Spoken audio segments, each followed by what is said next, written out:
Naam, asante sana kwamba unaungana nasi. Kwa sasa karibu tutazame habari za biashara na uchumi. Hii ni Channel 10 Plus. Mimi naitwa Juma Mohamed.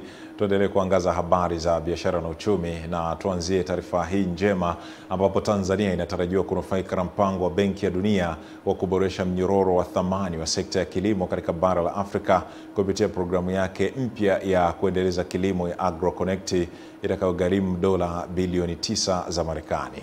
Mkurugenzi mtendaji wa Benki ya Dunia anayesimamia kundi la kwanza la nchi za kanda ya Afrika, Dr. Zarau Kibwe, alipokutana na kufanya mazungumzo na ujumbe wa Tanzania unaoshiriki mikutano ya mwaka ya Benki ya Dunia na shirika la fedha la kimataifa IMF, ukiongozwa na katibu mkuu wa Wizara ya Fedha Dr. Natu Mwamba, makao makuu ya benki hiyo jijini Washington nchini Marekani. Dr. Kibwe ambaye ni Mtanzania anayeshikilia nafasi hiyo kubwa katika Benki ya Dunia amesema programu hiyo itahusisha kuwasaidia wakulima kuboresha kilimo na kuongeza thamani ya mazao yao na kuwaunganisha na masoko ya uhakika.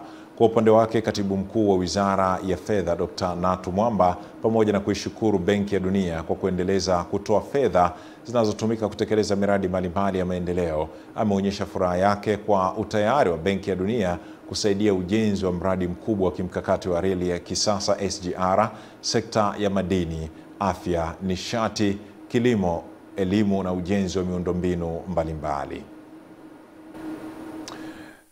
Dunia inakuja na mradi kabambe unaitwa AgroConnect ambao utawezesha nchi wanachama kuwekeza katika kilimo na kuongeza uzalishaji pamoja na kutoa ajira. Hiko ndio cha kwanza tumezungumza, lakini cha pili nimeujulisha ujumbe wa Tanzania kwamba Benki ya Dunia iko tayari kushirikiana na nchi katika sekta ya madini kuhakikisha kwamba nchi zinanufaika na rasilimali zao na jinsi gani za kusaidia wachimbaji wadogo ambao ndo wanazalisha kazi kwa wingi katika madini asilia hasa ya dhahabu na mengineyo.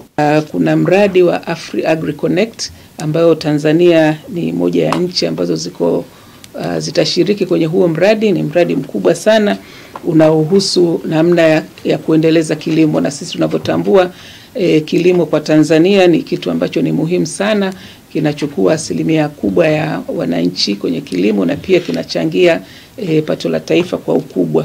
Kwingineko ni kwamba serikali imeeleza dhamira yake ya kutengeneza sheria rafiki za uwekezaji zitakazowezesha kufikia uchumi wa kati na wa juu kama ilivyoainishwa kwenye dira ya taifa ya maendeleo ya 2050. Ifuatayo ni taarifa zaidi.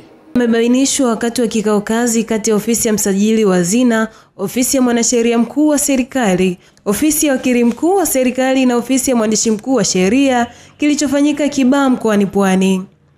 Akizungumza katika kikao kazi hicho, msajili wa hazina Nehemia Mchechu amesema maagizo waliopewa na Mheshimiwa Rais Daktari Samia Suluhu Hassan ni uboreshaji wa sheria ili ziendane na maono yaliyomo kwenye dira ya mwaka 2050. Mwaka huu malengo yetu tunatakiwa tupeleke zaidi ya shilingi 1.7 trillion, lakini malengo ambayo tumejipa sisi wenyewe ni kukusanya 2 trillion. Actually 1.6 trillion, lakini tumesema tujitahidi tukusanye 2 trillion.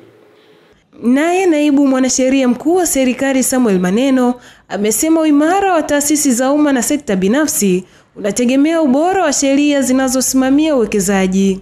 Mashirika haya yamepewa mitaji na serikali na yanazo mandate zilizotolewa kisheria, na kazi yao kubwa hasa ni kusimamia mitaji waliopewa. Zile trilioni za mapato ambazo nchi yetu inatarajia kuzipata lazima tuzipate ukiwa nje ya migogoro au ikiwa migogoro ambayo inasuluhishwa kwa njia mbadala. Lakini kuna swala la uwekezaji. Nchi yetu inakuwa kwa kasi, GDP inakuwa, uwekezaji unazidi kuongezeka. Lazima kuwe kuna jitihada za makusudi na jitihada kubwa za kuhakikisha kwamba mashirika yetu yanajengewa misingi imara. Joserin Zefania, Channel 10. Asante kwa taarifa hiyo. Kwingineko ni kwamba Wizara ya Viwanda na Biashara imesema inakamilisha mchakato wa kuhakikisha mifumo inasomana katika taasisi mbalimbali zinazoingiliana kwenye utekelezaji wa majukumu ili kurahisisha utekelezaji wa majukumu na kurahisisha pia ongezeko la uzalishaji na ukusanyaji wa mapato kupitia sekta hizo.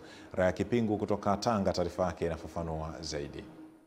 Naibu Katibu Mkuu Wizara ya Viwanda na Biashara Dr. Suleiman Serera akizungumza wakati wa ziara yake ambapo ametembelea bandari ya Tanga pamoja na kituo cha forodha cha Horohoro na kusisitiza ushirikiano kwa taasisi zinazosimamia shughuli za mapato, ukaguzi na udhibiti wa bidhaa zikiwa na ubora. Najua sasa hivi kuna mifumo mbalimbali hususan ya kielektroniki ambao na nyinyi huko bandarini mmeweza kuiboresha ili na sisi ya kwetu na sisi tumeboresha na tuendelee kuona namna ambavyo tunaifanya iweze kuungana au kusomana kama ambavyo Mheshimiwa Rais wetu kipenzi Dr. Samia Suluhu Hassan alivyokuwa ameelekeza, na hatimaye kuhakikisha ile kazi ya serikali kama ulivyosema tuweze kupata bidhaa ambazo zina ubora na zile ambazo zinaendana na ushindani, lakini pia tuweze kuongeza ufanisi wa kipato na wa hizo bidhaa zetu ziweze kwenda na nyingine ambazo zinakuja.